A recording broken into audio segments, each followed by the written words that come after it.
All right, we are live once again. It is another week, another episode of the Tipping Point Morning Show. So, folks, I'm glad y'all are here.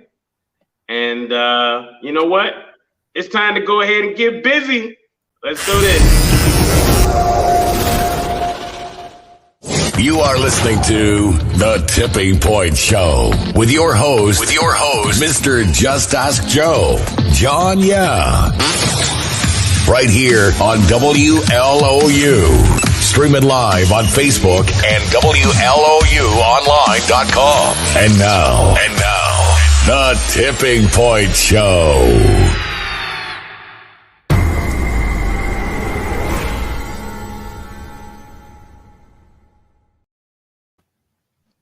Yes, sir. Once again, it is yet another week, another episode of the Tipping Point Morning Show. It is yours truly, Mr. Just Ask Joe, and my host, my brother from another mother, brother John Ya, Esoteric Concepts family. How you doing today? Man, I am awesome, brother. How about yourself this morning? Oh, man, I'm fantastic. I am fantastic. I'm telling you, man. I feel good. I feel good. I had somebody the other day, they said, Joe, why every time I see you, you look like a celebrity or something? You look like a superstar. I said, I don't know. I feel good. You know what I mean? Like, what am I supposed to look like? I feel good. If that's what I look like to you, then cool. But I feel good inside. Therefore, I guess that exudes something on the outside. So I'm all about it, bro. Man, yeah. That's awesome. That's awesome. That's good. Man, how was your week? Man, it was great. I'm just coming out off this detox that I had going on the week. It was great. Great experience. I probably should have started doing it now for 7 days instead of 5.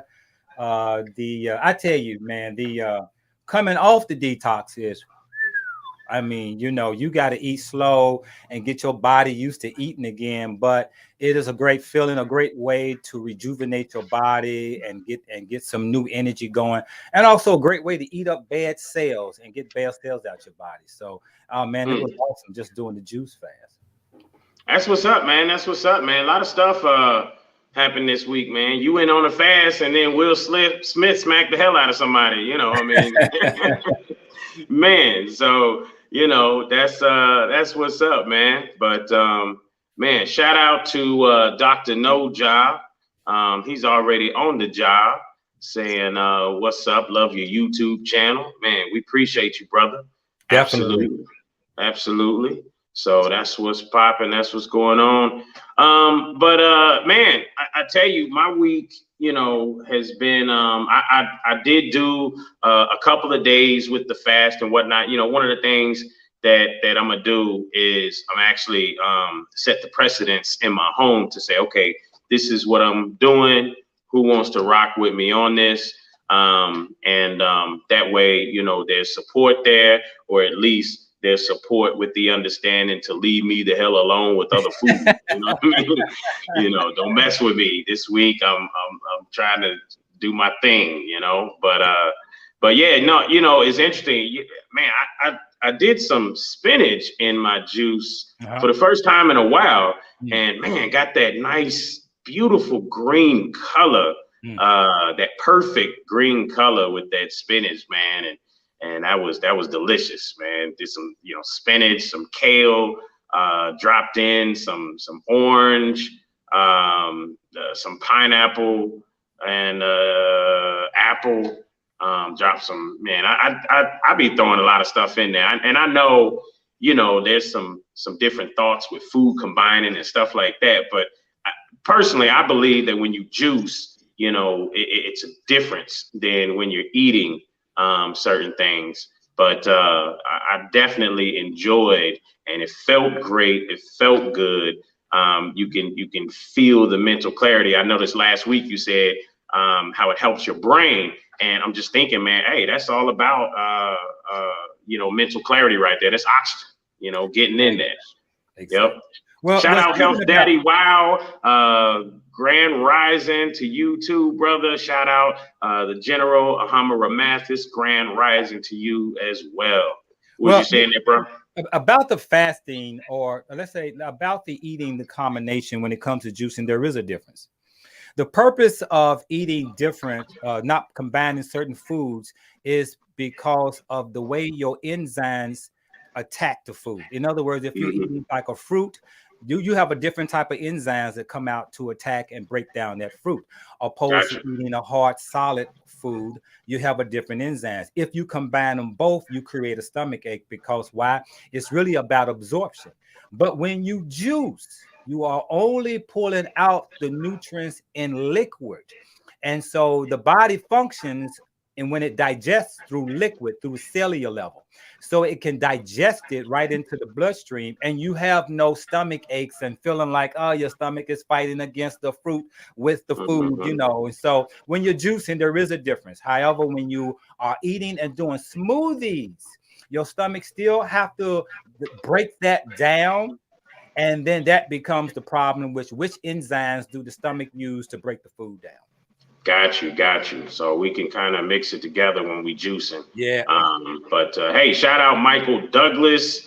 Hey, and I think, man, this is the first week we kind of going by the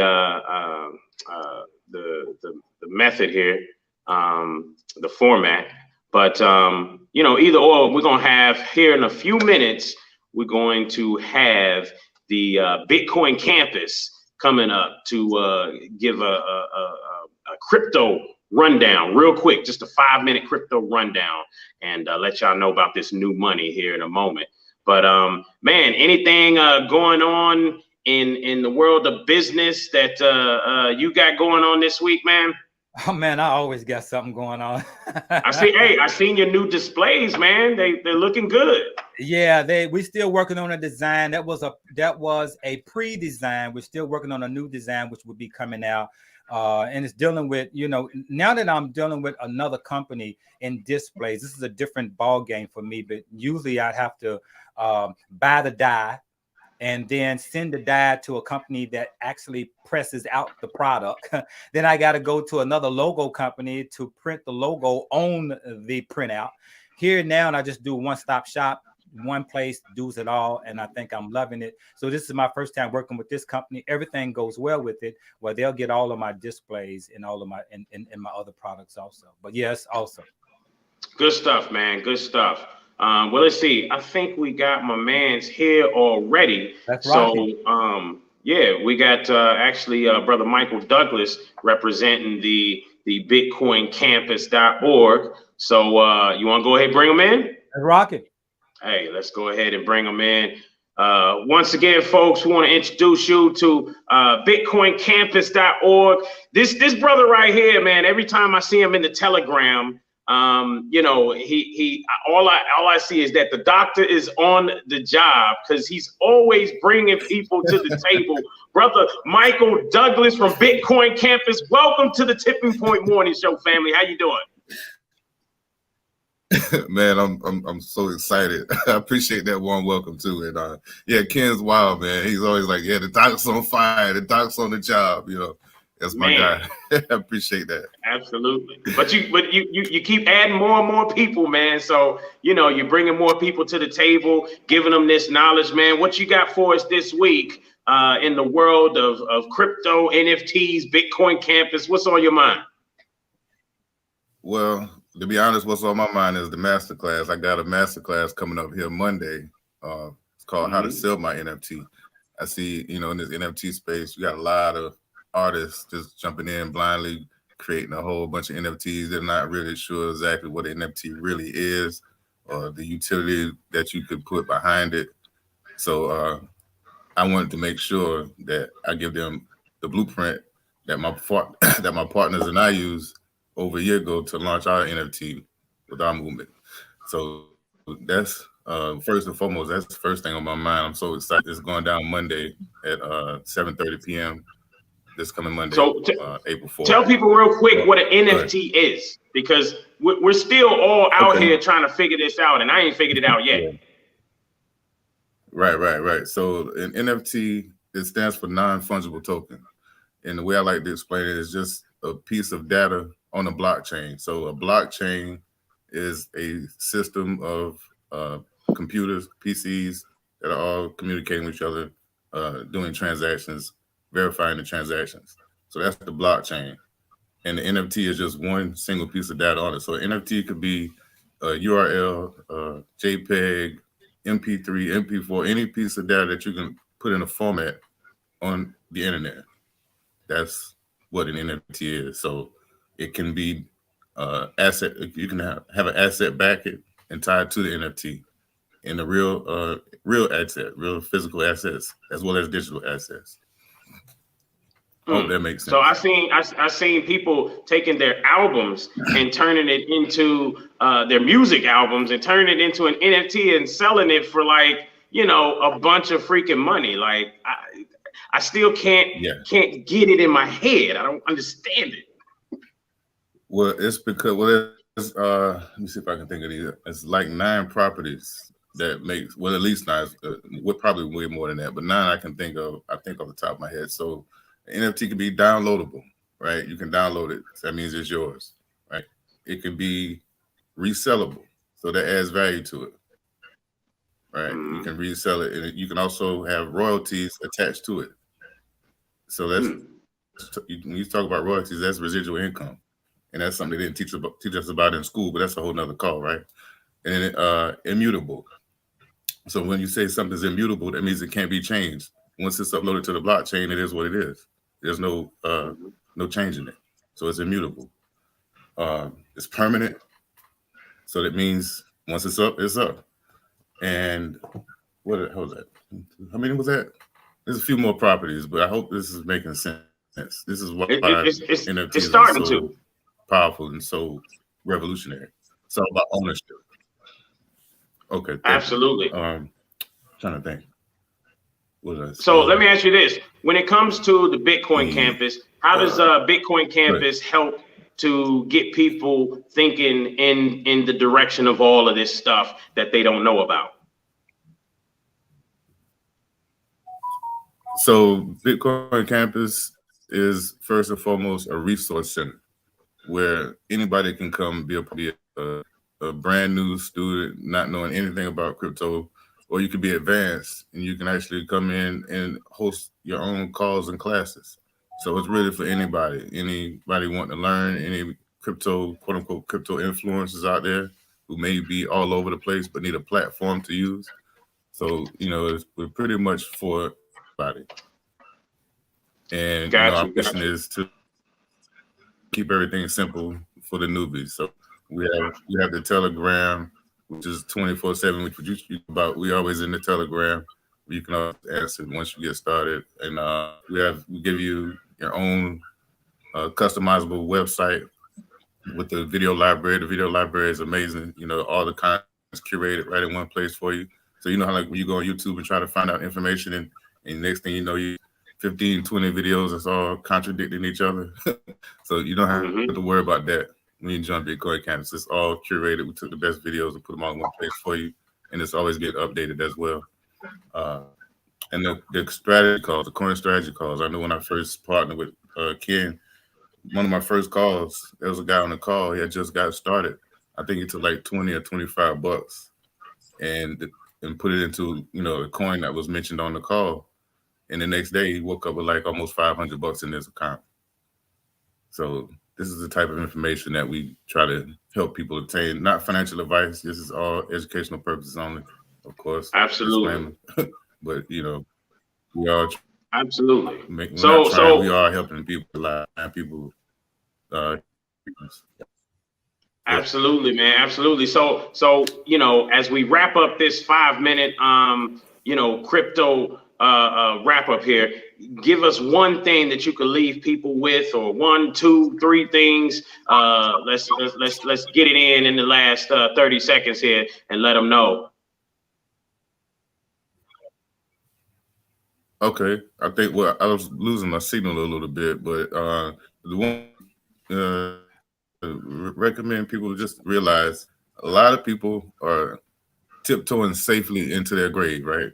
Nobody's really talking about it. So the thing is, what I'm trying to say is this: the way the world is set up in this new economy that we're in, things are changing, and you have to have multiple streams of income. It's not an option. Inflation is not going up. It's going to be going up even higher from what I've been reading, and we have to make some changes mentally. We have to shift the paradigm, and we're just so far behind, and because we're scared to take chances. So we're all going to die. So why not go for it anyway, right? You're not going to slide safely into your grave. We're all leaving here. So why not go for it? That's my thing. Absolutely, absolutely. So 7:30. You said was that Monday? Oh yeah, the masterclass is 7:30 Monday. I'll drop the link in the on the thread. It's absolutely. Drop that in the thread, brother. It's actually a branding market. I will. It's a branding masterclass. It's basically for anybody, but I focused on the NFT because if you can sell anything, if you can sell one thing, you can sell another thing. It's all about branding, marketing, and sales at the end of the day. So it's really a branding masterclass. But I wanted to focus on the artists and musicians because they're the ones who are really struggling in this space right now. Absolutely. All right, brother. Well, appreciate you. Again, this has been Michael Douglas from Bitcoin Campus. Folks, you can check them out on Facebook, bitcoincampus.org. You can check them out as well. And we appreciate you, brother. Until next time. Yes, sir. Appreciate it. Peace. Peace, bro. All right, folks. Again, that is Bitcoin Campus. You can always go and check out the tippingpointshow.com/partners. Go to the tippingpointshow.com, click the little menu button and hit the tab partners. Guess what? You can see the Bitcoin Campus logo with the Tipping Point logo. Go ahead and click that. You want to join? You want to learn more? My man said either it's a $180 lifetime membership upfront one-time fee, or you can pay $25 a month for 1 year and do the same thing and get that lifetime membership. Folks, I'm telling you, it's nothing but knowledge. Go to the tippingpointshow.com/partners, and guess what? You can click that logo and you can join in and learn some more stuff here, some new ways to make some money, folks. It's out there, it's here. I'm learning it myself right along with y'all, man. So good stuff there. And I tell you what, let's do this, folks. We're gonna go ahead and do a little bit of commercials, and then we'll be right back. It's the Tipping Point Morning Show.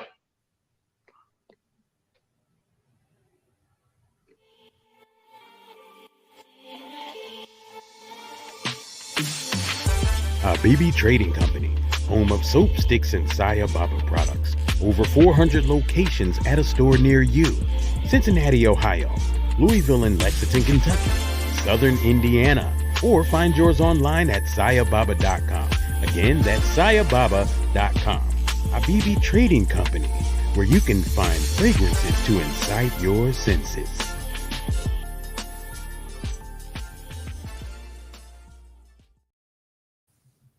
Hey folks, check out healthdaddywow.net. 100% plant-based herbs and supplements. Whether you're in person or online, use the word tipping for 10% off. Remember, feel better, look great, healthdaddywow.net. Remember, healthdaddywow.net.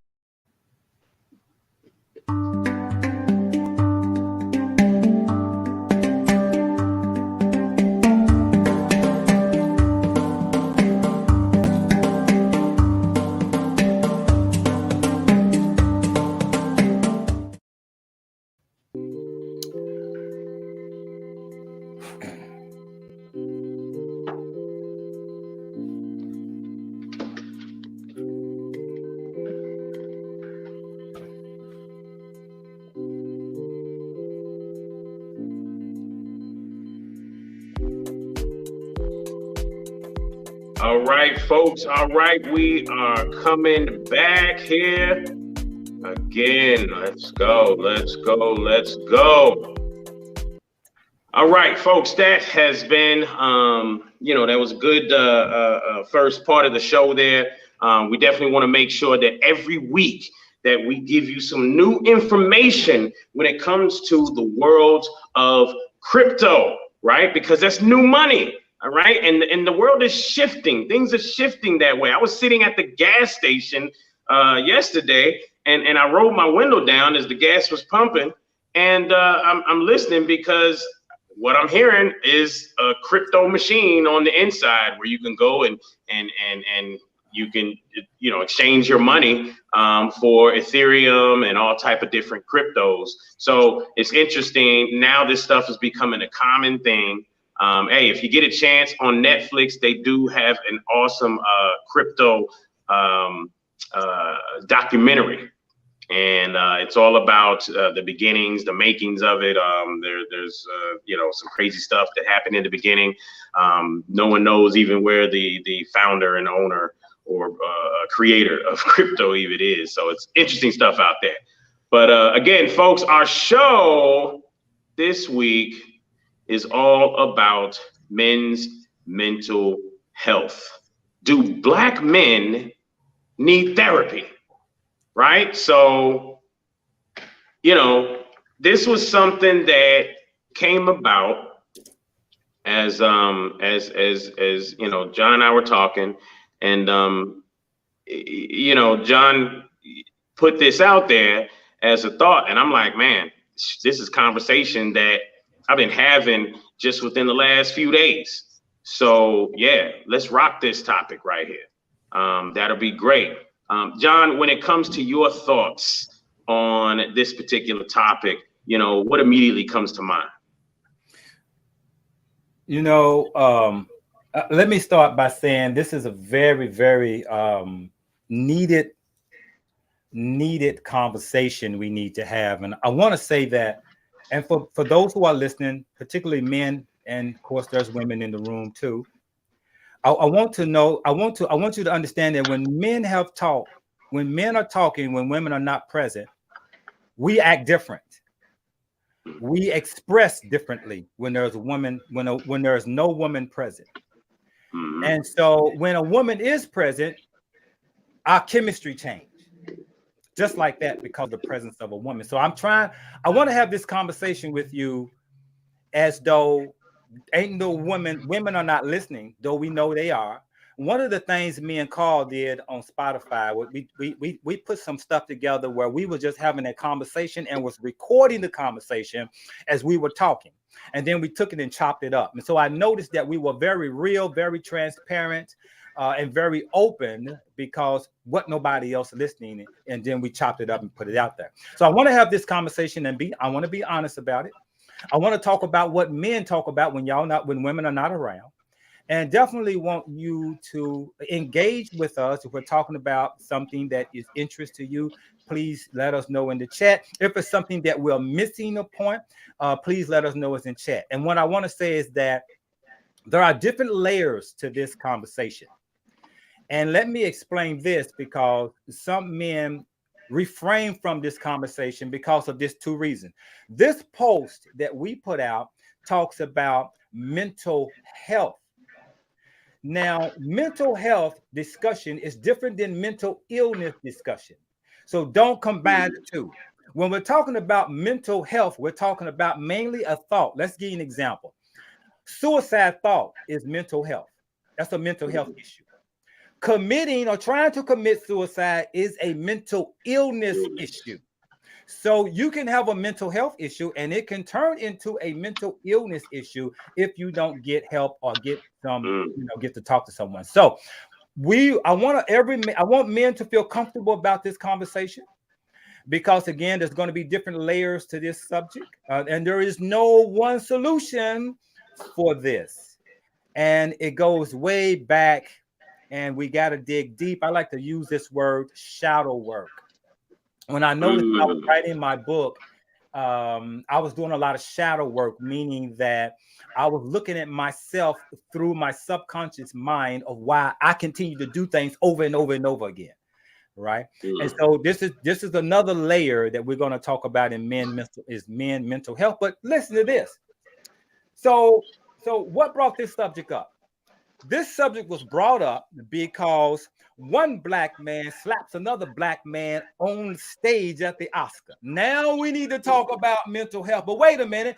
We didn't think mental health was important when another nigga bit another nigga's ear off in a fight. Or we have people killing each other in the hood in every city in the country, right?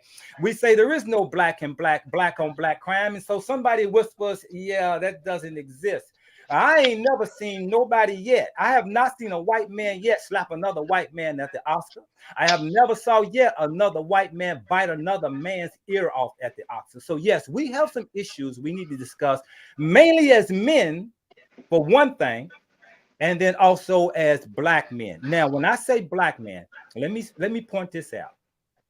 When I use that word black, a lot of you already have an issue with that word black. And you will say, well, I'm not black, I'm a Moor. I'm not black, I'm Hebrew. I'm not black, I'm ADOS. Those subjects alone identify mental health issues because we're going through an identity crisis. That again is a mental health issue. So when you see that word black, I want you to imagine in your own little mind that we're talking about who you think you are, because all of us are in the same boat together, no matter what you call yourself. So because you saw this word black, don't get turned off from it. Again, think of it as that we're really talking about if you are Hebrew, if you are Moor, or if you are ADOS. We're talking about everybody with the same skin color. So we want to go in and openly to where we can have this conversation freely by not trying to cover. So we're going to have this conversation, and we're not going to have, unfortunately, we would love to have someone that is in the field of mental health for black men. We reached out to a couple of people. Maybe it was short notice, but if you know of someone, we can come back to this subject again. Maybe you can share this with them while live. Maybe they can come on in. We'll definitely let them in to have this conversation. But I don't think that because we don't have someone in that field that we are exempt from having this discussion fairly, openly, and try to be transparent to find some solution to help our situation. Absolutely, absolutely. And you know what's interesting is this is not the first time that we've talked about shadow work. So right. we tend to touch on this subject often because, again, I think if you can't look in the mirror, then there's an issue anyway. You need to be able to look in the mirror, look at yourself when it comes to things. My business partner, when it comes to any of our team issues or anything like that, we always look at us and the company first, so that we can decipher, what role did we play in that issue or concern. So, it's interesting as you start talking about shadow work. I know we've touched on it before. What is shadow work and how does that play a part in mental health? Okay, so let's say, for instance, I'll give you an example, shadow work.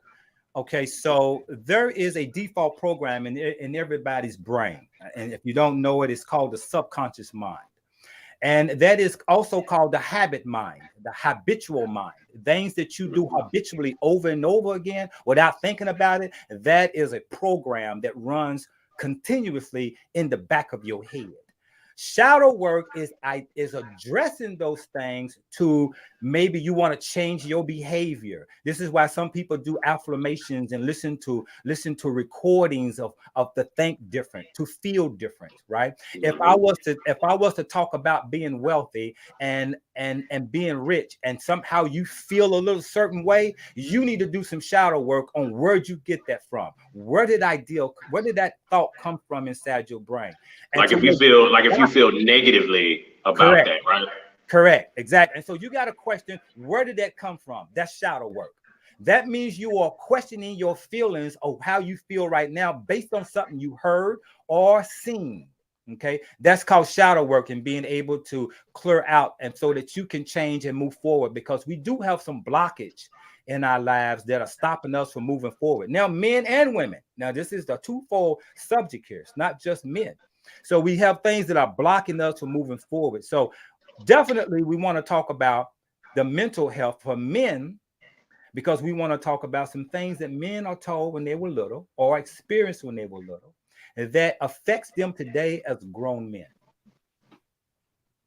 Got you. So when you talk about that, you know, is mental health, when you say, does Black men need mental health or need therapy, then is there something in the belief of our traditional society that says, yeah, we probably all do need some therapy? Yes, that's a fact. What would you point to? And I know it's more than one thing, but Yes. What would you point to that says that specifically, you know, because when we put this out on social media, you know, some of the comments I saw was that, and it made me think, you know, Black, white, yellow, brown, everybody needs some therapy. And what it makes me think about is the playground. And the playground, you know, you have a bunch of children playing, and then something happens, and then next thing you know, one of the kids aren't feeling too good, they're mad, they're crying, whatever, because the other one did something to them. And so then what do? You have to sit them both down, and you have to talk from both sides to figure out what the issue is, right? And so that's what it makes me think about when we start talking about the idea that everyone needs therapy. I mean, I see it from the impoverished mindset when I'm looking at certain people, and I see how there's so many similarities mentally that you can point to and say, well, that's what keeps you in this state, because you continually, you know, and you can go from one impoverished mind to the other, and you can say they continually are doing the same. They're continually talking about the same impoverished stuff. They're continually, and so then they stay in that same impoverished mind state, you know. But when it comes to men, you know, as you speak about you and Carl Price, as y'all did that Spotify, which you're gonna have to put the link to that up just the same in the thread so people can check into that. But you know, when you first preface this, men talk differently when women aren't around. Correct. So let's talk, you know, like the women aren't around. Tell me about that conversation maybe that you guys had. Well, it's a conversation that men have amongst themselves that is very interesting. So, you know, let's go in. Let's talk about certain things. Certain things that these things will affect a woman, and that men have of themselves. It's the way we look at women. Now imagine that how we look at women is through a sexual lens. Okay. A woman may not see us through sexual lens like we see a woman through sexual lens. We see the buttock, we see the breasts, you know, and immediately we begin to rape her with our eyes, meaning that we have sex with her just with a thought. Just look at that ass, you know, just with a thought. And these are some of the things that can make a woman feel uncomfortable. Can you imagine if you was a woman and every time you walk, just because you had a certain body type, you always had a man whistling at you or harking at you or hollering at you every 5 seconds, right?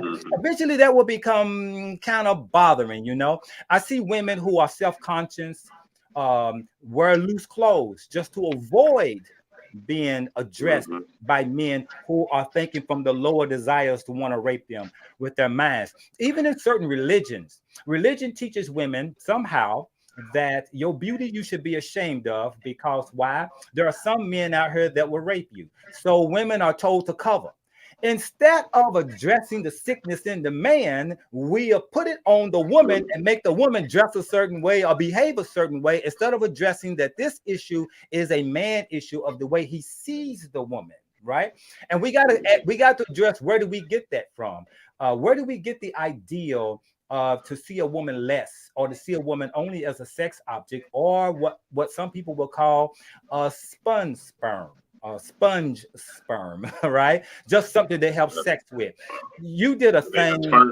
Okay, a sperm sponge. I was trying to figure it out. Okay. It's like SpongeBob SquarePants. What? You did a very good piece, I thought, on the Truth Be Told, where you talked about, you gave us statistics on going out of wedlock, right? Statistics. Yeah, absolutely. And let's see, I got them right here. So when we look at some of these numbers, what we were talking about was children born out of wedlock. So 2022, and this is 41% of all children born in America are born out of wedlock versus 1960, it was 5%. Now, when you look at that, when you start breaking those numbers down, all right, out of that 41% that are born out of wedlock, 17% of that is Asians, 31% is European Americans, and then Hispanics are 55% of that number, and the ADOS, American Descendants of Slaves, the melanated people, Black people, we are at 74%. Wow. Okay. So we're at the top of the list of children born out of wedlock. And I'm gonna have to get you guys some of these statistics, but these are you know, normal organizations out there that you can go and pull these statistics from. But with that in mind, we did highlight that on the Truth Be Told show this past Tuesday as we had our segment Ask Mr. Whitey. Right. That was fun. But what's interesting is that now when we look at this subject and you looked at the years, we look at how we behave today with men just bouncing from having sex and dropping his sperm in different women, having babies and bouncing and not even wanting to take the responsibility. We attached that to slavery all the way back then, where we was doing it based upon being a stud and just having sex to create more slaves. But what happens is that in the middle between after slavery and the 60s, men were seeking to get married. Even in slavery, we had jumping the broom. Slaves were allowed to get married. We was having that ability to think unit opposed to just thinking sex. We were coming together to create a unit, to create a family, not just having sex. And during the whole course, all the way up, the 30s, the 40s, the 50s, men identified themselves based on manhood, based upon his family. Meaning that if for a man back in the 50s and the 60s didn't have a family, he wasn't looked at as in his full manhood. So men would seek a woman to try to marry and have kids because being married was a part of that agenda of family. Then we lost it. It was cool to be married and have kids and build wealth and all that type stuff. Then we hit, I believe, the late 60s, 70s, and then came rap music. And first rap music was pretty cool and pretty informative. And then somebody turned the dial and it became bitch, fuck 'em, and let me get some head. And then all of a sudden, boom. Somehow are we imitating art, or is art imitating us? Because we're doing exactly what is put out there and we're mimicking it. So there is something wrong with that picture when now we're in this condition where we are definitely out killing ourselves more than anybody. We are definitely out impoverishing anybody in this country. We are definitely out prisoning anybody in this country. We are the most uneducated. So there's a whole role here that's going on that makes us look like we having a mental illness breakdown for a people. Right. And it's all over the place. And so now here we are addressing it. But again, there are different layers to this. And I want to discuss some of those layers. And some of those layers go all the way back to one issue. That is the parents.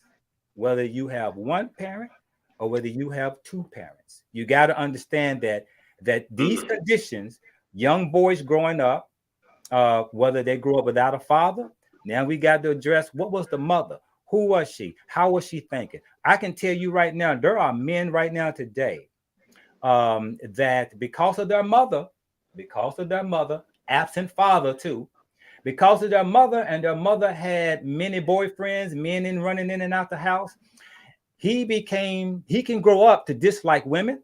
He can grow up to dislike black women, to not trust them. And he can grow up to being gay, or he can grow up and end up wanting a white woman. So these are things that affect based upon how he was raised. We got to understand this thing that I did a thing about what is called peptide neurotransmitter, where your first download is in the womb. And it's based upon how your mother ate, kind of food she ate, what kind of mindset she had when she was pregnant with you. Because in third trimester is when you start downloading habits inside the womb from your mother. Was she abused when you was pregnant? Was she raped while you was pregnant? Did she have the music she listened to? Right. What music was she listening to? What television was she watching? All these things play a role before you even came out the womb, having emotions that you don't even know why you having these emotions, because it came from your mother. Right. And so we got to go back to that. Where was the father? And how did she choose that man that's not around no more? And what was his condition? Why wasn't he concerned? And so if he grows up without a father, guess what? More likely, he's going to do the same and not be a father to his child. And it's going to be like, oh, I got a child. It's really no big deal, because his father saw him as no big deal. So now it becomes a continuous cycle. If the woman grows up without a father, didn't have the love of a man from her father, to show her what it's like to pick a man, guess what she chooses? She doesn't choose a man that's there for her. She chooses a man that's probably going to be absent too. Sometimes these are not blanket statements. Some women do choose good men that didn't have a father. So I'm not going to make a blanket statement, but when I'm telling you that, showing the statistics, most of the women who having babies that don't have fathers, chances are, the question becomes, did you have a father? And the answer is no. So how do you know how to choose a man if you didn't have a father to measure him up to? That's another issue, right? That goes back into the man. A good father to measure him up to. Correct. You know? So we don't discuss that, nor we discuss how we raise kids. Men tell boys, men don't cry. That is devastating to tell a little boy, you shouldn't cry because you're a man. Do you know the tear ducts itself releases toxins from the brain of being upset, that if you don't remove those toxins, they become toxic inside your head because you can't express it. You can't let it out. Why are you seeing Will Smith cry so goddamn much? He's letting shit out that's built up in him. A man should cry. You should have a space that you can let go and let that out without fearing that you're going to be seen less than a man if you do that. Okay. So that's very important. Man, you know, now these are things that, you know, as men sit around, I mean, you know, you and I have conversations like this, and we'll talk about some of this stuff. But traditionally, most guys don't. I know personally, even when you start talking about you know, men crying, the first time I ever saw my father cry was at his father's funeral, my grandfather's funeral. That was the first time I ever saw my father cry, and he wailed. You know, it wasn't just a regular cry. He let it out. You know what I mean? And then I think probably the second time I saw my father cry was when my mother died. You know, his best friend of 38 years.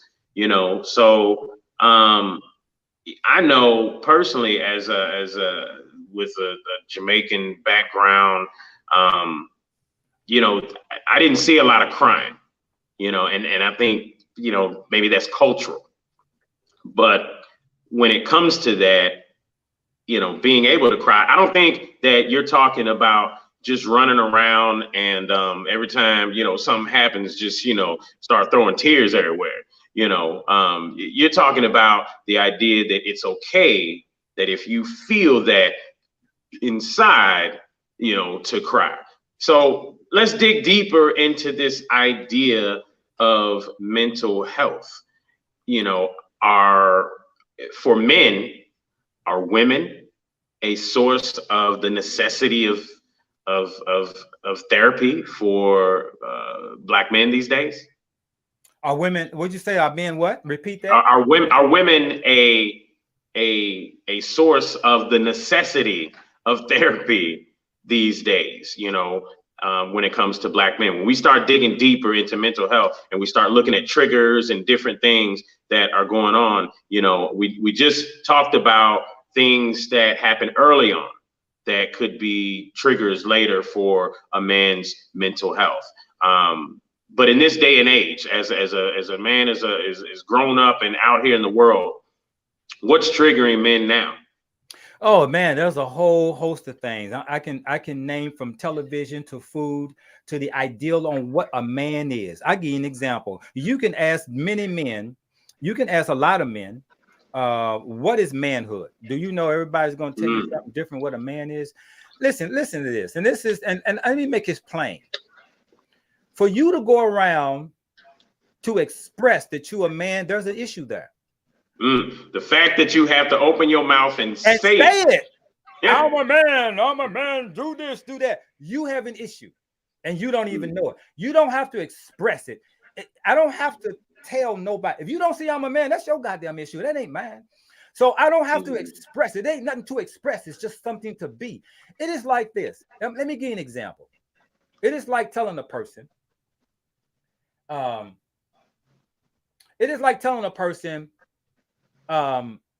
he takes care of his kids. He's a good guy. He takes care of his kids. That's what he's supposed to do. He ain't supposed to get no goddamn clap for that. That's supposed to be normal. But we do it because it is lacking in us. Because it's something that we don't normally see. Therefore, it's something to be pointed out. Correct. And so that's the absence. It's supposed to be normal. If I take care of my child, that's supposed to be a normal thing. To clap for me makes me feel like, what the hell? Wait a minute. I'm supposed to. It's like tying up my goddamn shoes before I put them on, before I start walking. Why are you getting a standing ovation for that? Just what the fuck you supposed to do? See, that right there will describe a mental health issue. When a man has to go through that hoop to prove that he's a man to the world or someone else, that right there alone will point to a mental health issue. You see, because he's trying to do what? He's trying to find identification. And sometimes for some men, it is validated through the penis. It is validated how hard he can keep his penis and how many women he could have sex with. And he's validated through whether or not he's been to prison or not, or whether or not he had fights and knock a man out or not. It is validated through these terms of manhood, and those terms are very misleading and they're very damaging to us. That's deep, bro, because, as we sit here and we talk, more about this, I think of is a picture that comes to mind of, men out here holding on to something. It's like they're trying to hold on to something, but then you look up and you're like, what is that something that they're holding on to? Don't even know, can't even identify what it is they're holding on to. They're trying to figure out this idea of manhood.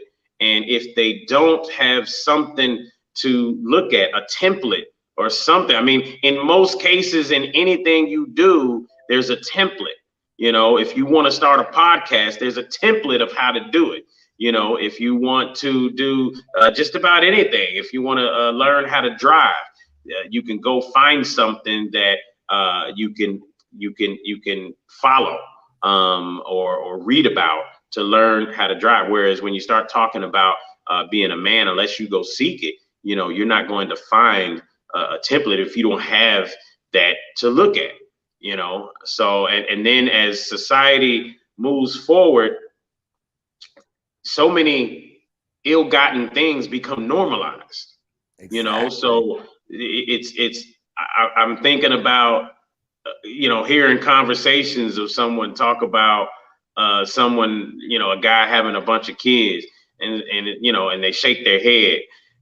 Nobody's mama should shake their head to their son having a whole bunch of kids and stuff like that. What should happen is she should pick up a board and beat him on the side of his head or something like that if he's out here running around having a bunch of kids and not taking care of them.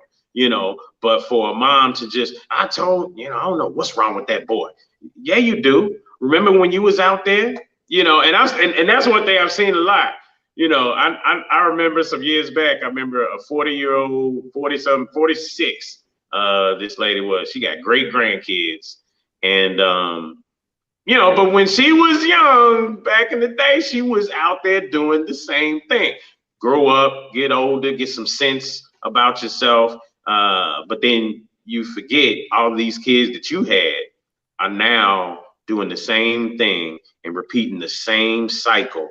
And that's the one thing that people don't think about, is that cycle that continues to get repeated over and over. And it's like, how do you break the cycle? Yeah, well, that is the solution, and that is the deep dig. And I can tell you that when you start understanding how the program mind works, it is like gentrification. To change this situation, it's like gentrification. So what is gentrification? Gentrification is when someone's wealthy, buy up a damn block. But he bought the block, but he ain't gonna get no return of his money right now. He bought the block because he knew maybe 20, 30 years later, this is going to be a whole different area. It's going to be, prices are going to be high, shops and stores and going to be everywhere. So gentrification happens like that, where an individual sees the future and he's not worried about his now. We have to be in that same condition when it comes to gentrification, or gentrifying our people's, our generational curse. Okay, we have to start thinking now. It's like forget who you are now. Make the change you need to make and sacrifice for your grandkids, your great grandkids. When you start thinking that type of way, 20, 30 years from now, start turning off that television for your child is not allowed to watch TV. Start reading books yourself on how to raise your child. I got a great book right here by Amos Wilson. Great, awesome book right here. Look at that. Mm-hmm. The developmental psychology of the Black child. If you got a child and you ain't read this book, you are missing some serious points. Specifically, if you are whooping your child physically with a belt in your hand, you got issues, okay? Once you read this book, you'll realize, because here's the thing, a young mind is impressionable.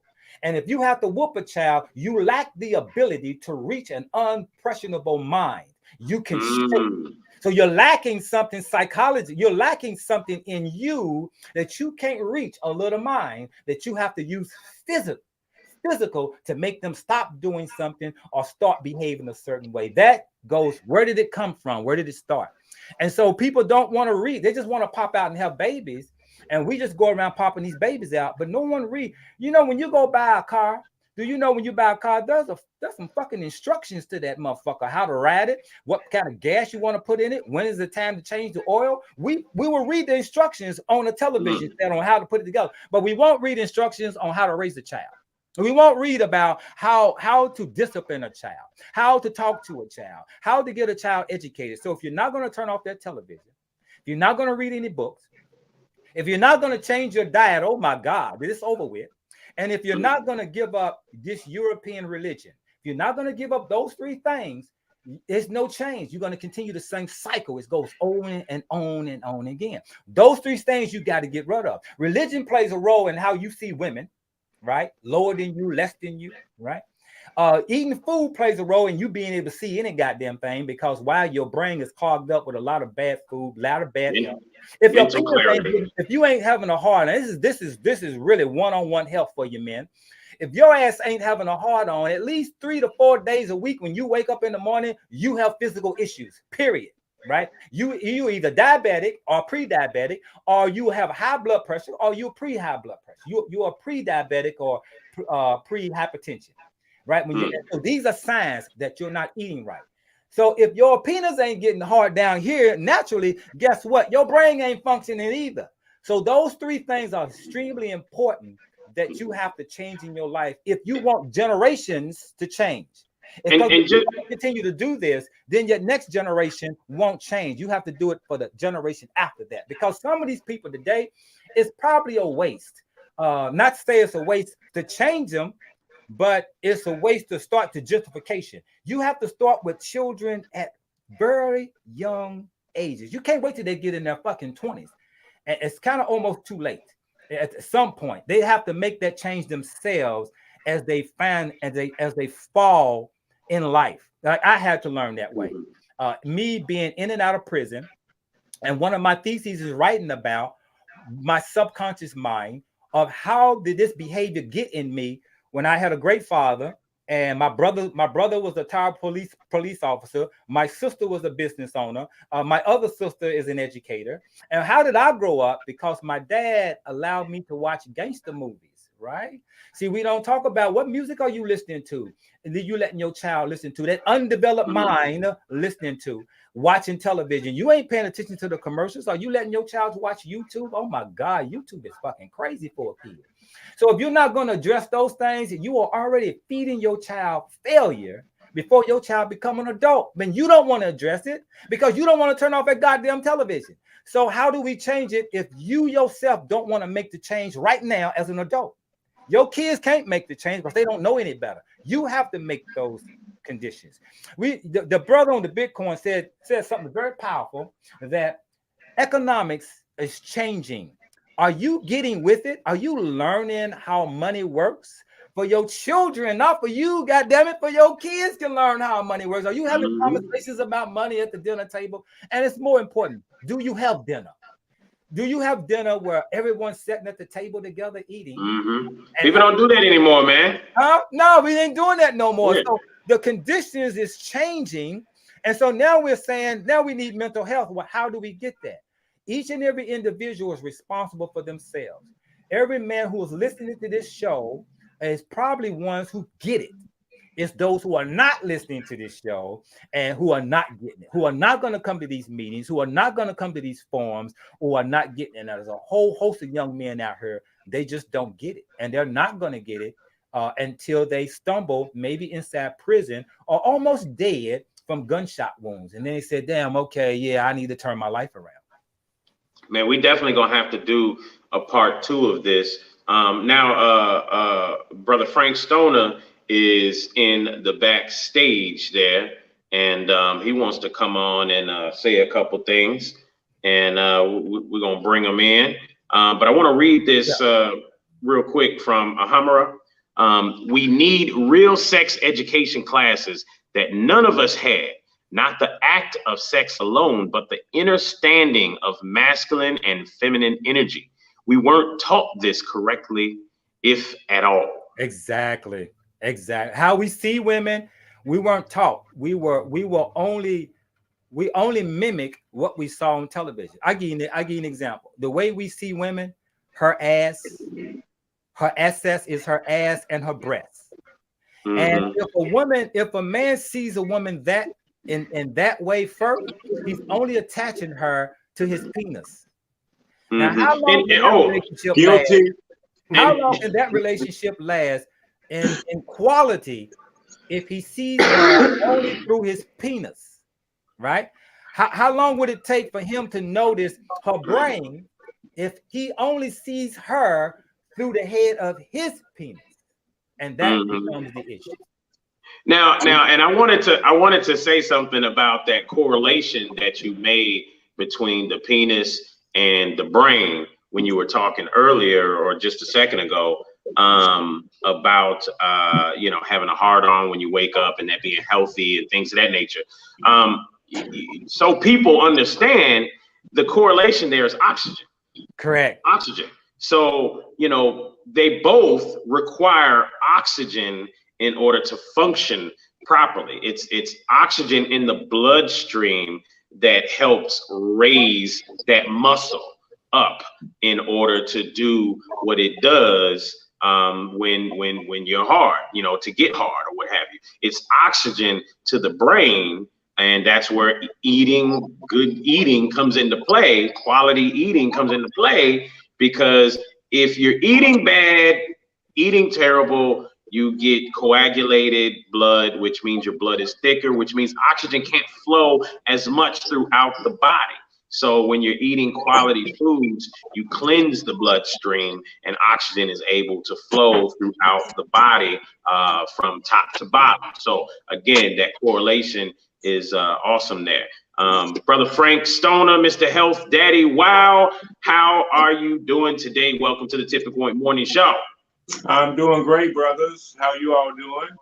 Awesome. Fantastic. You know, I know we want to. I think, you know, John would agree with me. We're gonna have to do a part 2 of this, definitely. Okay. And we're gonna have to make sure we bring in.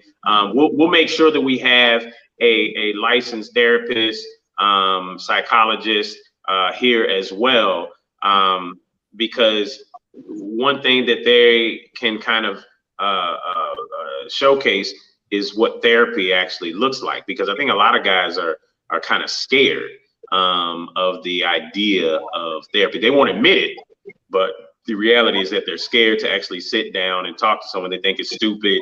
They think it doesn't make sense, blah, blah, blah. But they're scared to sit down and talk to somebody about what's going on in their head. But what you got on your mind today, this morning, brother? Well, what you all was just talking about. Now, I want to say too, guilty of what John was saying about the looking at women, how I looked at women, how, you know, growing up, I was raised on Hustler, Penthouse books, you know what I mean? So I did look at women like that. So I'm guilty of that too. But what I want to say too is, okay, you just talked about a licensed therapist. And I was like, what I'm thinking is, who can give us therapy? Can a licensed therapist who's got license from a system that we don't know who we are? We have, a lot of us don't have no clue of who we are, where we come from, what to eat, what to drink. We don't know how to act. We just in an environment of who raised us, and then they was taught by who raised them, and then eventually the system comes back into play. It's a system that not friendly to us. So will that licensed therapist be taught by that system? I give you an example: nutritionalists. In my opinion, nutritionalists who learned the nutritional system of the Matrix don't have a, and I don't want to offend them, but you don't have a clue.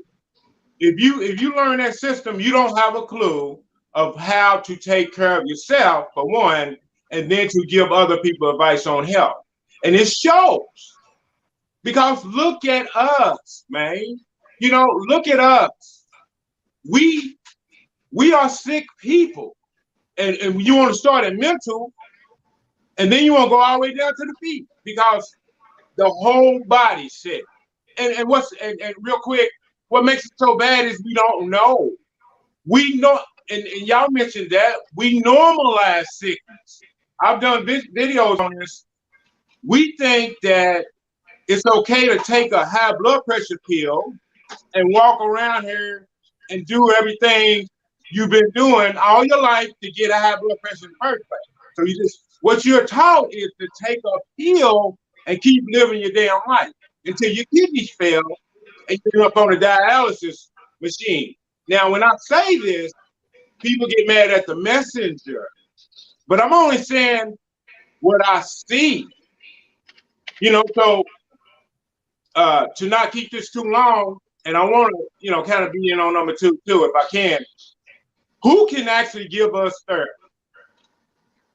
And now, John, I know you're talking about reading books, and I know it's somebody out there that, you know, I can probably relate to, but I'm gonna tell you, a lot of times I hear a lot of conversations, except for, you know, people like John, Dr. Akmar, Joe, when they're talking about health, and these are guys with money, guys. We even talking about millionaires, black men. They have no damn clue how to take care of themselves,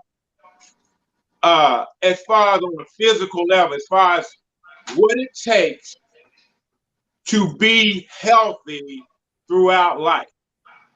And so without being too long, I know you guys got to go, but I had to ask that question. I got a little more, but go ahead. Hey, go ahead and ask that question, man. Go ahead. Okay, and then we talk about mental health. Somebody's mad at me right now for saying this, for having this conversation. Instead of saying, okay,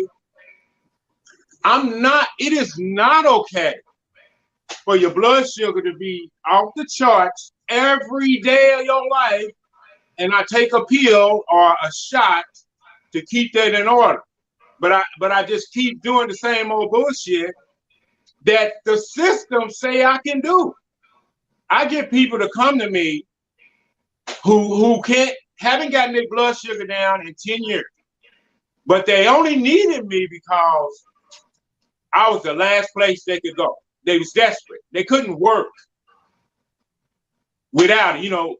If they drive for a living, they said, you can't come back here if you don't get your blood sugar under 200, to give you an example.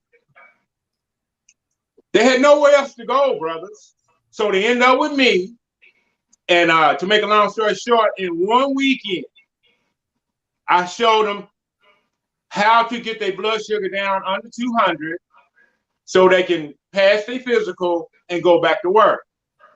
Now, the things I was telling this brother, as far as diet and stuff like that, he was fighting me a little bit. No, it ain't what they said. My doctor said. I said, well, keep doing that then. Keep doing that then. Because if you're not going to listen, brother, you're not going to be able to go back to work. So in his desperation, he listened. And he called me in disbelief, man. In disbelief, like, it worked. It worked, but that don't surprise me. I knew it was going to work if you follow what I asked you to do. And you can't command it to you. I want to do a little this and I want to do a little. I want to keep eating my potatoes and breads and pastas every day. You can't do that. Give it a break. Okay, so that's what I'm saying, man. You say it's normal in our head. Sickness. We've normalized it. Everything is flipped. We've normalized all of the bad and the good. Because I've experienced it. Being called Mr. Positive. Because being ridiculed for always trying to find the positive out of things. I've experienced that. There's a lot of growth, I can admit to a lot of growth, yet and still the need for therapy, just, on a day-to-day basis, how you move throughout this American society, that I think it is necessary for everyone to go and get therapy. I know that growth, when I was younger, man, I thought I was supposed to, have sex to give women an experience that they never experienced before. I ain't gonna lie, that's what I thought when I was a kid. As I got older, even with the young lady I'm with now, what I've learned now is I've become more of a sapiosexual, in the sense that I'm attracted to a woman's intelligence, more than anything. So I can say that even the woman I'm with now, the first conversation was about business. When I first met her, was like, ooh, that, turned me on. I was like, yeah. Mm-hmm. And so now we progressed, some years later, but it's just a trip how growth is important. Uncle Michon talks about the difference between a male and a man. Male is three things: food, sex, and shelter. That's it. That's all they're thinking about. So most women, if you actually sit back and you scratching your head about your dating choices and things of that nature, look at what that is right there: food, sex, and shelter. Look at the guys that you've dated and this, that, and the other, and notice there was no, because that's a male. A man comes to I mean, I'm sure he wants that too, but going to uplift, trying to move you forward, trying to carry, but hold your hand, and we're gonna rock this thing out together. We out here trying to create a legacy and whatnot. We out here trying to move, and with that in mind. So it's just crazy when you start thinking about this. I want to read some of these comments out here and just kind of take a look here. Women, and this is from the general once again, Hamra Mathis. Women, we can do it. Society has turned men away from women for healing. It's our culture that the woman repair the man. Somebody posted something today when it makes me think about that. And it actually was, I think I pulled it from somebody, but a wise woman knows the importance of speaking life into her man. If you love him, believe in him, encourage him, and be his peace. Man, the peace part is what gets it for me. And let's see, I think it is good to remind both Black men and women that therapy does not make one a bad person. There is a stigma attached to Black people seeking therapy that has hindered many from seeking it. You know what? I think that stigma is it, and has always been, is we had this thing where we always label things as that's white people stuff, right? Y'all probably heard that growing up. That's white people stuff. Don't do that. That's white people stuff. And so I think therapy was one of those things I can remember that just the same, where people would say that's white people stuff. So, in our culture, in our community, we never focused on it. Let's see, Mercy, we are a sick people.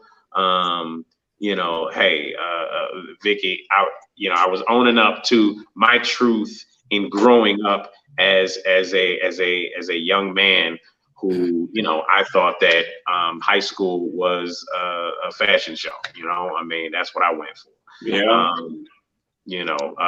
Let's see. And it should be said that church is not therapy. Black people need to understand that basic level concept. And yes, therapy is good for all. So the right therapy, real therapy, not therapy. Okay, now I do agree with what Hamra said. The woman is a big part, in the Black man's mental. However, she has to know the different. She has to know about herself, and she has to know about her man. I'll give you an example. You cannot be fixing him fried pork chops and expecting him to heal. Is what I'm saying. So you gotta know what to put in your man. I ain't talking about just what's in his head, but what's in his gut. A way to a man's heart is through his stomach. Don't necessarily mean the kind of soul food cooking that we are taught. I don't think that is the case. It's about, what's putting him in here to make him livelier. We just talking about oxygen, right? What's putting him to feed that man some watermelon.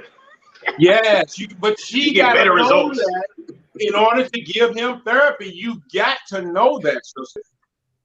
And my point was, who are we being taught back? We the school system is the worst. We know that is the worst system. I never knew why I never wanted to go there.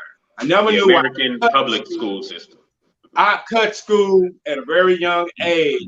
I was cutting school, and it's unbelievable. I was probably in third, fourth grade at time cutting school because I hated it there. And now I know why at almost 60 that I didn't want to go in that place. And now I know why that I could, it was easy for me to turn this thing around. Like you said, Joe, everything's been turned around upside down. So it was easy for me to accept that what they gave me turned my world upside down. And then I don't want to get into, y'all know me, I don't get into that race stuff. I don't even see the man that gave you race is the same damn problem.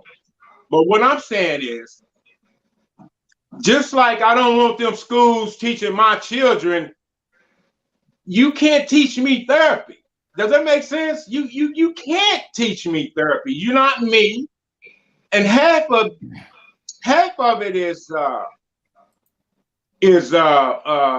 me a dominance over the next people, and I don't think they can help it. I had a conversation. I did a video, and I said, you know, I don't have nothing against white people. I don't even get into that stuff. You know, I think it's about the individual, and I stand on that. But I don't want your system teaching my kids. I don't want you owning all the banks.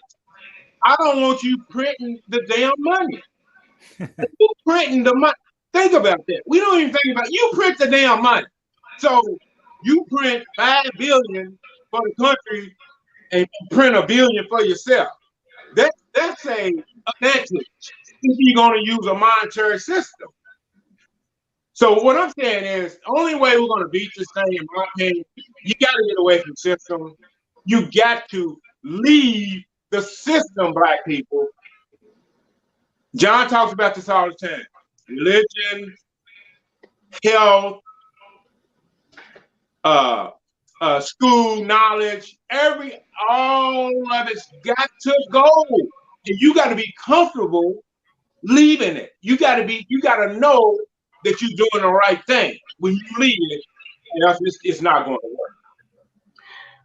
Yeah, and John, I want you to jump in here as we move towards you know, wrapping up. But you know, Vicky Lateef pointed out something here.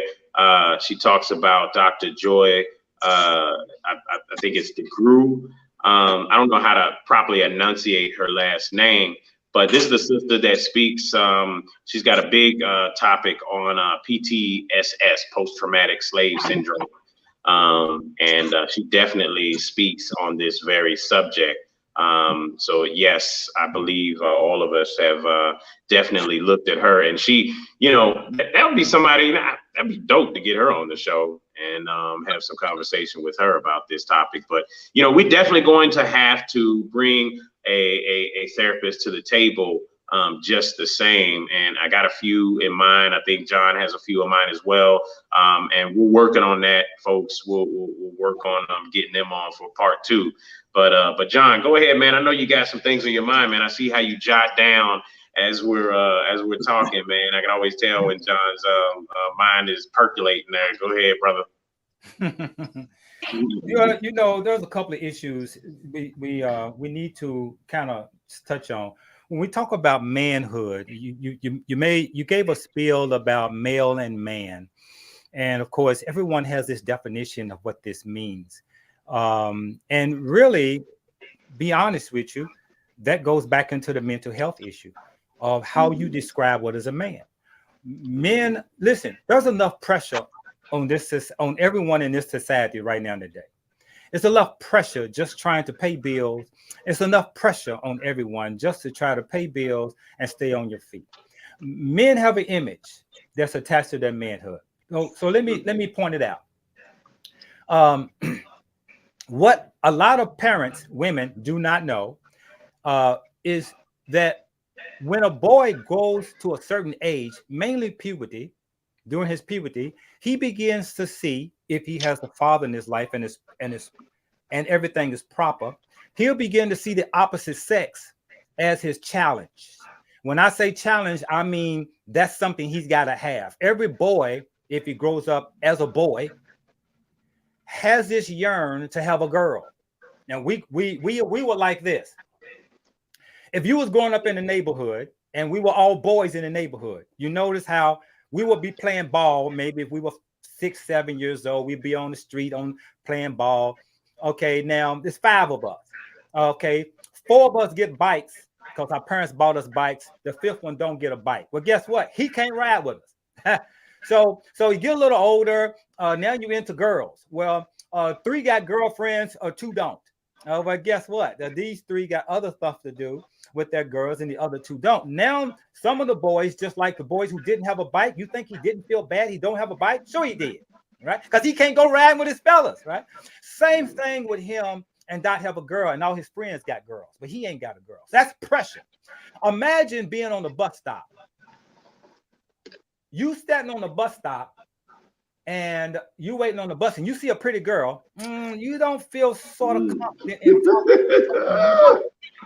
but vice versa, you will pick a girl up with your car on the bus, but ain't no girl picking your ass up on the bus. So automatically you have pressure against you to prove your manhood. So when a boy gets into that age, 17, 18, 19, 20, specifically in that age, if he is, I say past 17, 18 on up, if he is still living with his mama and he has not asserted himself to either see a future or have one right there, meaning being able to take care of himself, it is hard to bring a girl home. It is hard to entertain her in your home. That alone also is pressure. The boy goes through what we don't talk about is depression. Boys go through depression too at that puberty age if they cannot assert what their other friends got. And sometimes it could be a chain on your neck. Sometimes it could be a car. So it could be a material things. So boys go through this pressure. You don't know it because he's somewhere in the basement or in the closet somewhere trying to figure this shit out. How can he get some money to do what? To uplift himself, to get what? A girlfriend, get a car so he can get a girlfriend. This is pressure on him. Right out the gate, he's 18 years old. He's growing hairs and he's got hair, facial hairs and shit, right? But he ain't got a job. He's still living with his mama. The older you get living with your mama, the more of your depression kicks in. That depression can make you end up robbing a motherfucker, selling some dope, or getting out and killing a motherfucker. Because why?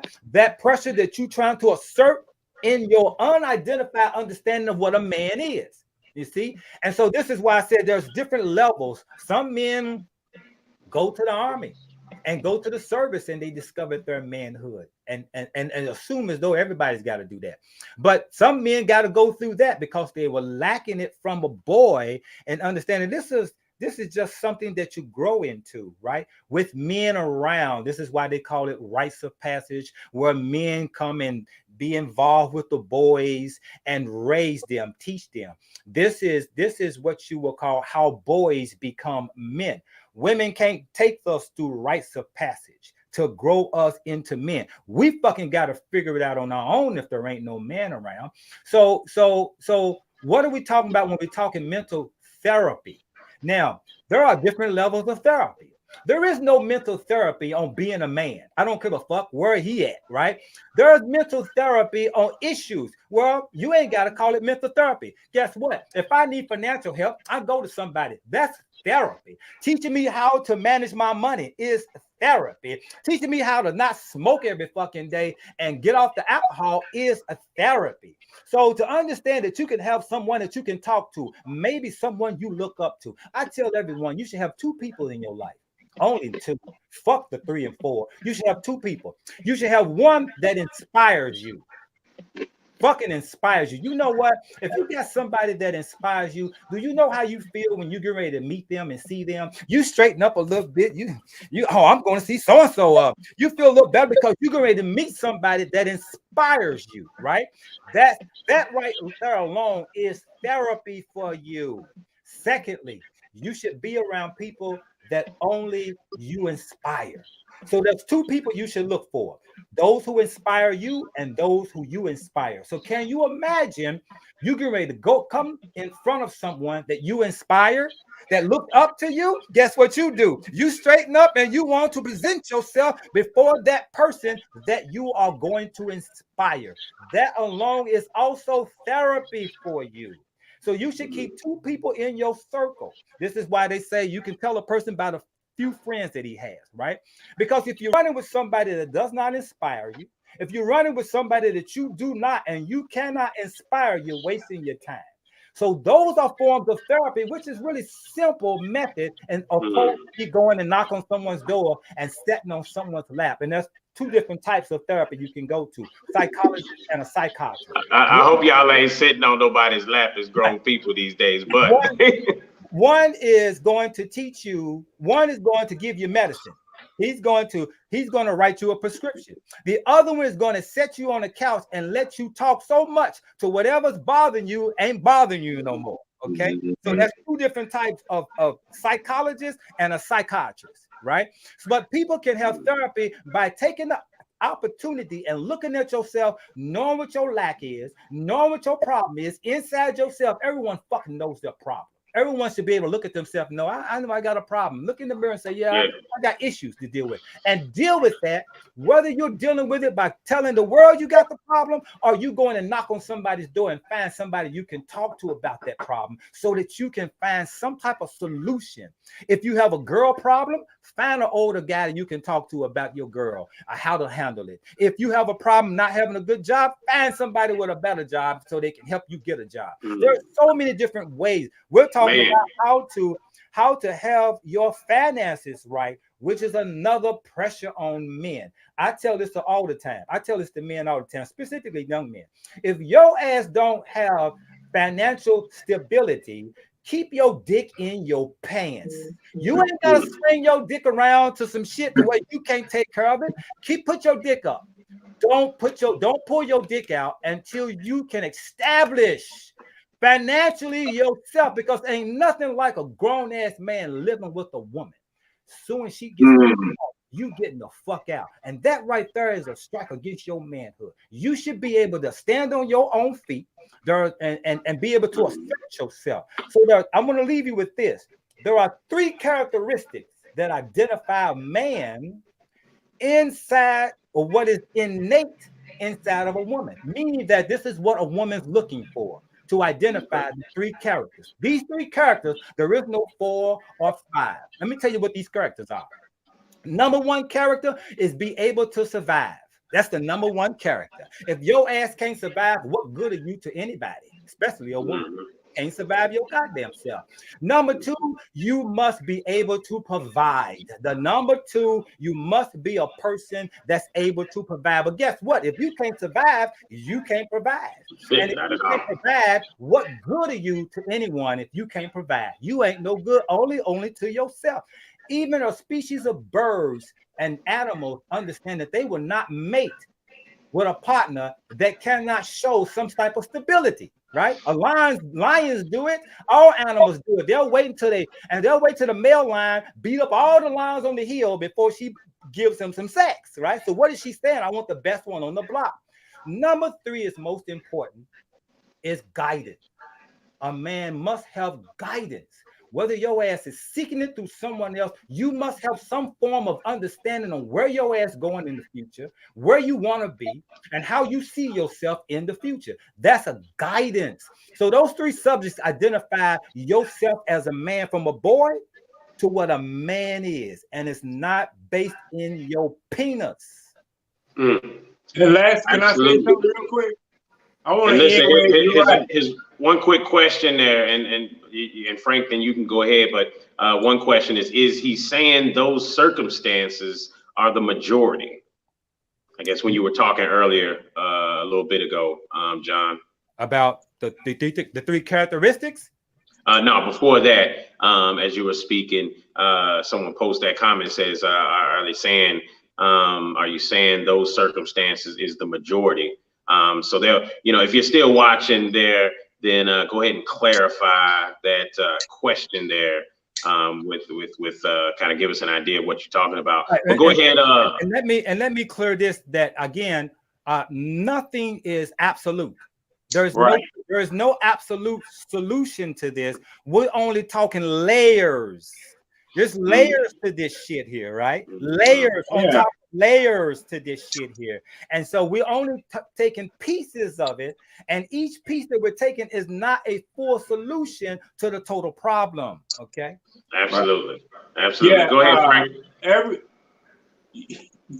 Nobody can speak for 100% of the people.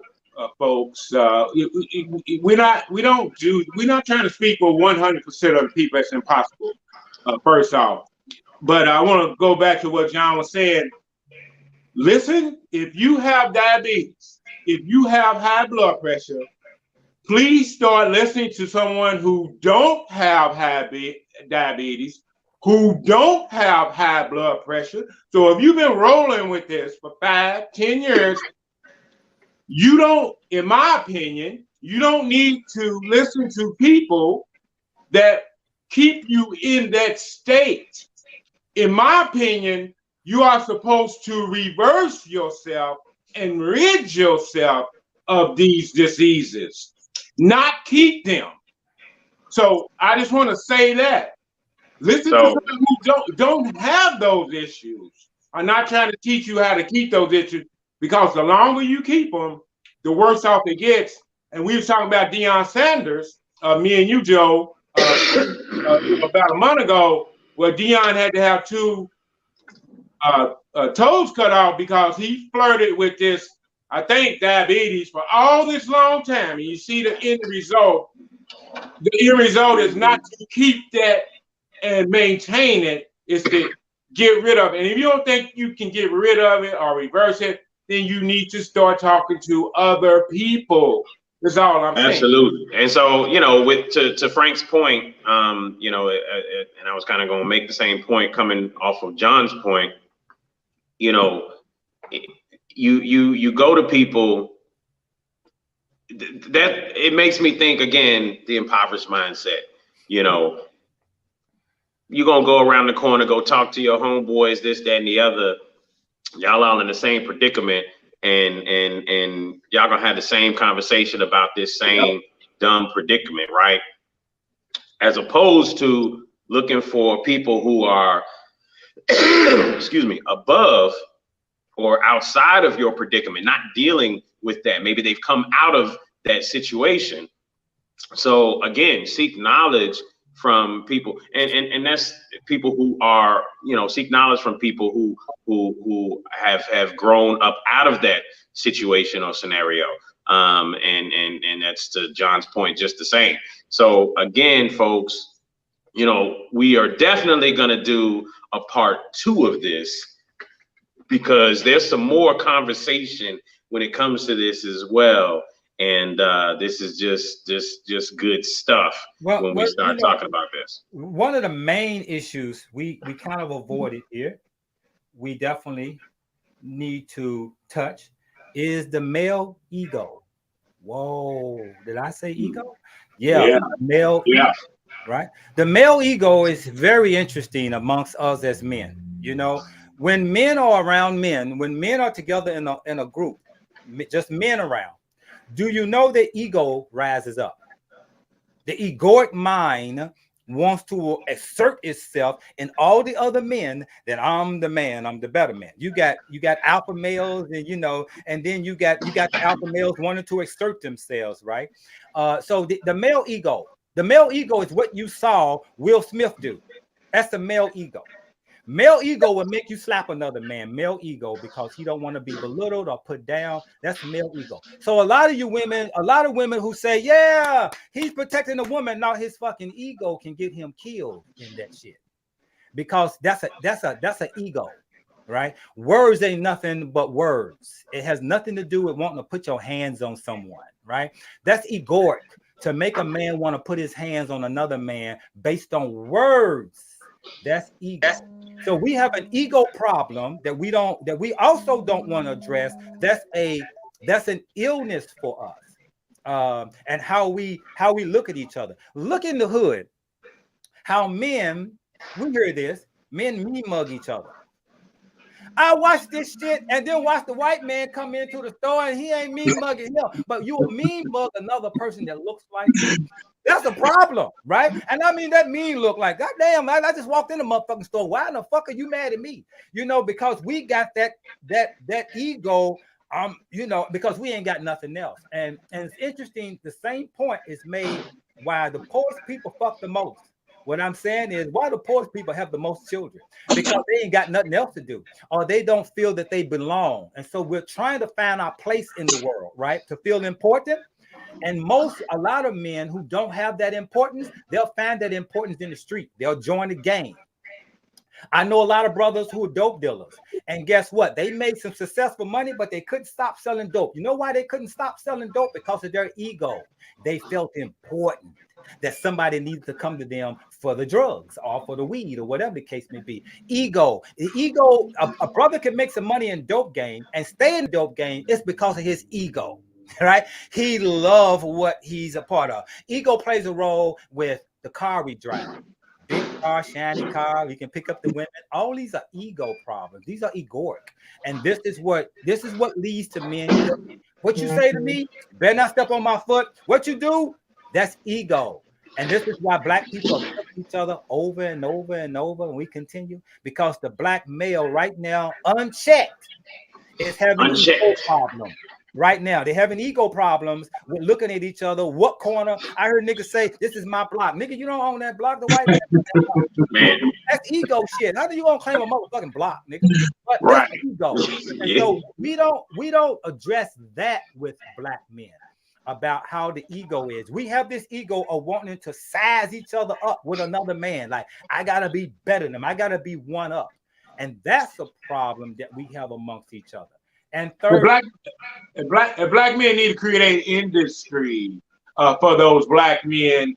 And that's another reason why I think we don't get any respect. We need warehouses. We need to create jobs. We need to get with each other. And just create. Well, it's definitely the difference between everything. Being a consumer versus a producer. Right. On this monopoly board in this American society. I gotta go, fellas. I appreciate y'all. I want to be in on the next one. So much to talk about. And you're right, Joe. We've been taught to be consumers all our lives. And when somebody say, "Man, stop buying all that stuff," you deal my liability. Buy an hashtag so you can make some money. Oh man, you a hater. Okay. So with that, bye, hater. I gotta go. Hey, y'all inspire me. That's why I wanted to come in on this conversation. Absolutely. So keep up your good work. Thank you. All right, brother. Peace. Hey, John, I know you had another point before we bounce. Well, basically, it is we're talking about men's mental health. And we're talking about how men view each other and how we view women. And I think those are some of the issues that we're having, and we're not addressing some of the stuff to how we got here. We're not addressing some young man who has been molested, and he's a grown man now, but he's dealing with that molestation as a child, right? But you don't know it because he ain't told nobody, right? And so we're dealing with abuse, whether it's physical abuse from the father.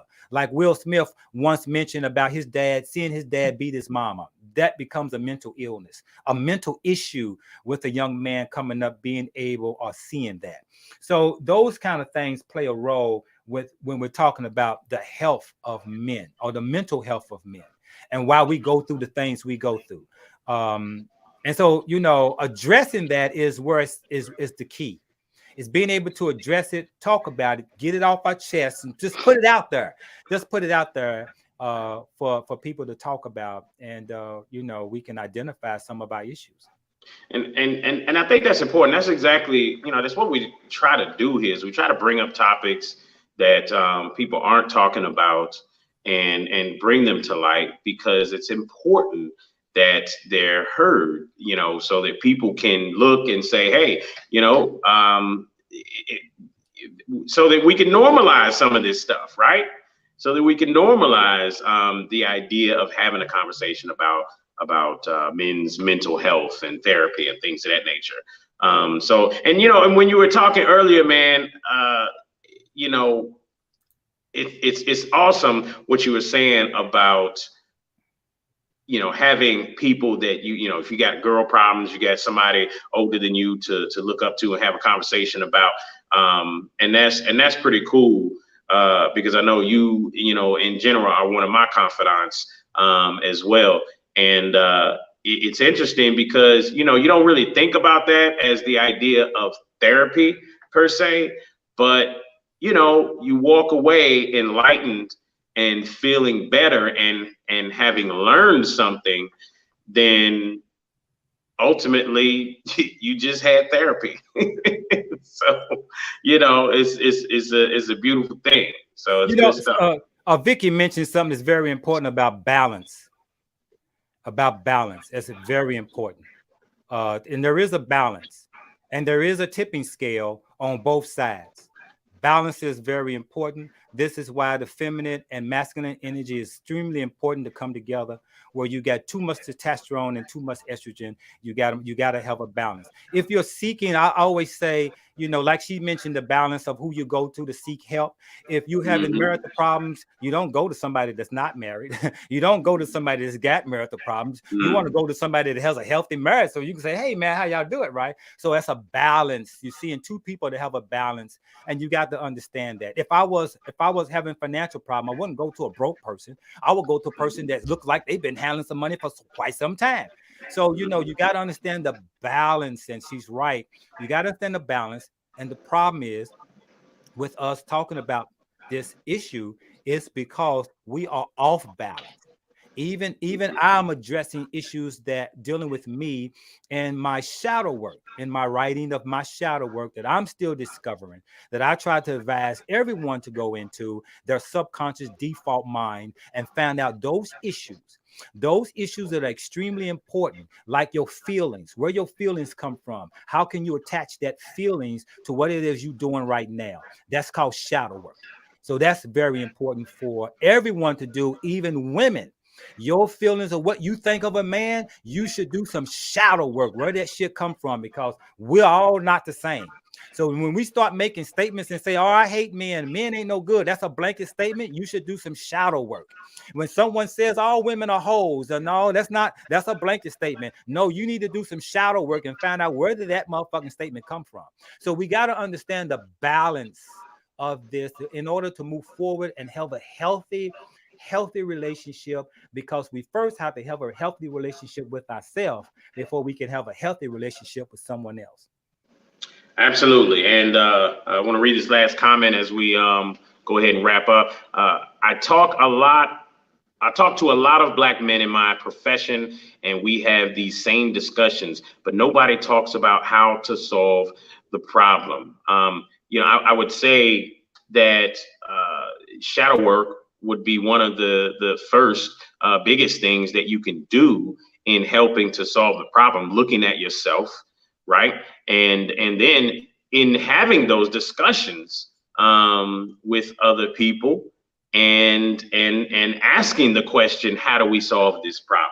Because yeah, you're right. A lot of guys can get around and sit down and have this conversation about stuff, but we're just talking, sharing stories and talking, you know, stuff back and forth, as opposed to somebody saying, you know, okay, so how do we solve this problem? How do we get you to stop having that issue that you're having with your marriage? How do we focus on, you know, and sharing those ideas of how to actually solve the problem? It would be yet a second step or another step in moving forward trying to make things work. Well, wait a minute. In order to solve the problem, you have to first identify the problem. Absolutely. I think in this show right here, we have identified several problems. Mm-hmm. Now, what you got to do is find a solution to that problem. Like I give you an example. This society is imitating art. What does that mean? What that means is we are doing what television and the movies and the rap music is telling us to do. Well, how do you solve the problem? Turn the fucking radio and TV off. Turn the music off. That's how you solve the problem, right? You having the problems with your eating habits. Sugar plays a role in mental health. How you solve the problem? Stop fucking eating sugar, right? Go learn about some health stuff. See, when you talk about solving the problem, sometimes talking about the problem, the person don't see solving it inside of it because they're waiting on someone to tell them, go left, go over here, knock on this door, or go here and join these people, or go here and seek this help. No, if you're listening carefully, we're talking about three things that's very important. We talked about the television. Turn that motherfucking TV, turn the programming off in your home. Solving the problem starts with you first, turning off that television for yourself first, and turning off that television for your children. So I asked the question, and you don't have to answer it, to the person that asked that question. Have you turned that TV off? Do your children watch TV? Oh, then fuck, you don't want to talk about solving the problem then, because that's part of the problem. The programming.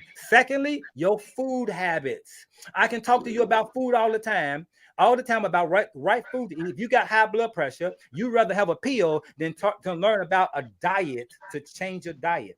That's the problem. What's in your ice box? Look in your cabinets and seeing what's in there and throwing shit out is a way of solving the problem. Solving the problem is not an outward thing. Solving the problem is an inward thing, because guess what? This dimension that you see started inside first before it's outside. So to change the world, you must be the change. You have to first change this. This will change your lens, and you'll start seeing the type of world you're feeling on the inside. I promise you, you will. If you start thinking wealth, you start believing that you're wealthy, guess what's going to happen? You're going to start seeing wealth around you. I promise you. If you think you're broke, guess what? Your ass is broke. And if you think you're broke, if you got one dime in your pocket, by the end of the day, that dime is going to find a hole in your pocket because you kept telling yourself you're broke. So the problem is that when we look at the problem, we're not addressing the problem. We're overlooking it, and we want somebody to grab their hand. I had a brother ask me, he said, I got high blood pressure. And what should I do? Give us what should we do? He said, well, you got to change your diet. Oh, you didn't want that one. You wanted a pill. This is when it comes to solving the problem. You want something simple. It's not simple. You have to do shadow work and find your problem inside yourself. Everybody's responsible for. Fuck the television and what anybody say. Look inside your fucking self. Look in that mirror, as Michael Jackson said, and find your problem and fix that shit, because it's up to you to fix it. It's not up to you to say it's a problem. Once you realize it, it's up to you to fix that shit, not no one else. Absolutely, man. I'm gonna read this last comment. Johnny J, you are your own solution. It is nobody or anything else. That is the solution. Solution. Yourself. Find the problem and find a fix to it. You gotta absolutely. You gotta cutting that TV off would be a great fast for some people to do. Cut it off for a day and don't watch it. Throw it out the window. Absolutely. That's why I like the ability to choose what I want to see and press play, rather than just cutting on traditional television station programming where all type of things pop up, commercials and everything else, So I'm not mad at streaming services at all with the ability to choose. But folks, this has been yet again another episode of the Tipping Point Morning Show. Folks, I hope you found something valuable out of it. If you didn't find anything valuable out of it, then I promise you, you had your eyes and ears closed. Absolutely. We will, again, we're going to do a part 2 of this. So we'll move some more to some of this conversation and talk some more about this at another time. But again, until next week, same place, same time, we will see you once again right here on the Tipping Point Morning Show. Folks, I want to let you know real quick, hit up D Nally's, 970 South 3rd Street. If you're in the Louisville, Kentucky area, 970 South 3rd Street, make sure when you walk in there, you let them know, hey, I heard it on the Tipping Point Morning Show, 970 South 3rd Street. And that is D Nally's, great little breakfast spot, little nook there.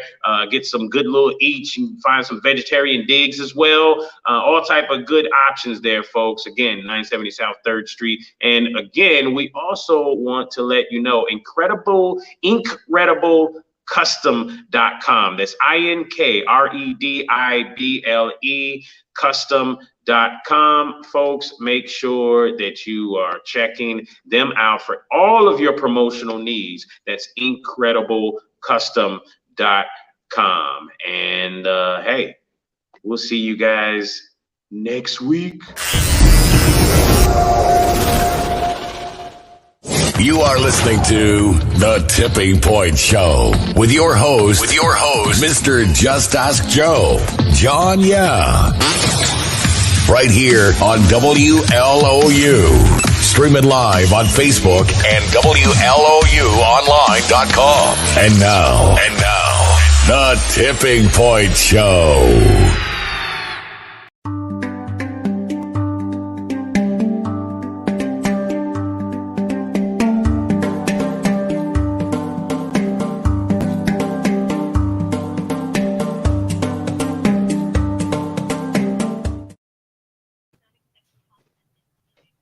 Hey folks, check out healthdaddywow.net.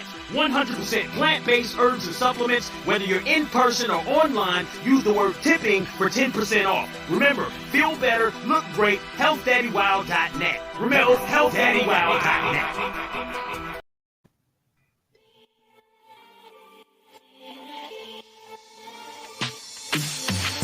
Habibi Trading Company, home of soap, sticks, and Saya Baba products. Over 400 locations at a store near you. Cincinnati, Ohio, Louisville and Lexington, Kentucky, Southern Indiana, or find yours online at sayababa.com. Again, that's sayababa.com. Habibi Trading Company, where you can find fragrances to incite your senses.